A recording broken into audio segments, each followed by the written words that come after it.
جب رسول اللہ صلی اللہ علیہ وسلم مکہ مکرمہ میں تھے تو حق اور باطل کے درمیان لکیر بالکل واضح تھی۔ ایک طرف وہ لوگ تھے جو رسول اللہ کی جان کے دشمن تھے، اور دوسری طرف وہ خوش نصیب جو آپ پر اپنی جان قربان کرنے کو تیار تھے۔ لیکن جب ہجرت کے بعد نبی کریم صلی اللہ علیہ وسلم مدینہ منورہ تشریف لائے تو حالات بدل گئے۔ اسلام ایک طاقت بن کر ابھرا اور حق کے مقابلے میں ایک نیا چہرہ سامنے آیا۔ یہ وہ لوگ تھے جو زبان سے مسلمان بن گئے مگر دلوں میں ایمان داخل نہ ہوا، جنہوں نے اکثریت کو دیکھ کر کلمہ تو پڑھ لیا مگر دل میں کفر، حسد اور اقتدار کی محرومی چھپائی رکھی۔ قرآن حکیم نے ایسے دوغلے کردار رکھنے والوں کو منافقین کا نام دیا۔ مدینہ میں یہ منافقت اچانک پیدا نہیں ہوئی، بلکہ اس کے پیچھے اقتدار کا زوال، سرداری کا خواب ٹوٹنے کا غم اور ذاتی مفادات کا نقصان چھپا ہوا تھا، اور انہی منافقین کا سردار تھا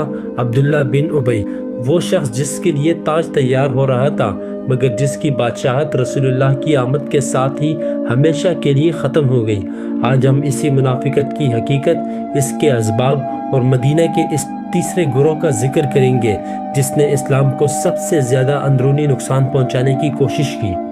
ہجرت سے قبل مدینہ کا نام یثرب تھا۔ وہاں دو قبیلے اوس اور خزرج تھے جو اپنے آپ کو کہتے تھے کہ ہم حضرت ابراہیم علیہ السلام کے دین پر ہیں، مگر یہ دونوں قبیلے آپس میں ہر وقت جنگیں کرتے رہتے تھے۔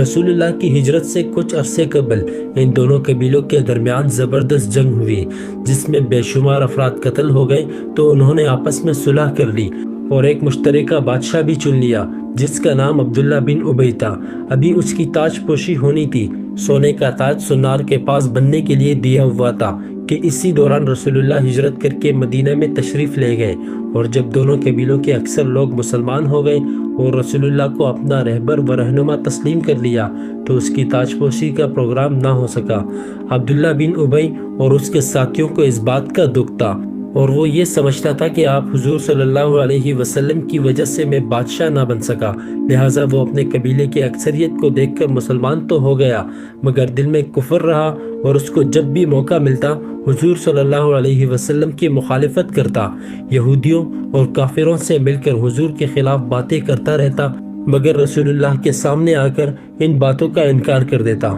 اس طرح جب آپ حضور صلی اللہ علیہ وسلم مکہ میں رہے صرف دو گروہ تھے، ایک گروہ آپ کا حامی اور دوسرا گروہ آپ کا سخت مخالف تھا، مگر جب مدینہ پاک میں آئے تو تین گروہوں سے واسطہ پڑا، ایک گروہ آپ کا حامی، دوسرا گروہ آپ کا مخالف، تیسرا گروہ منافقین جو آپ کے پاس آتا تو آپ کا حامی بن جاتا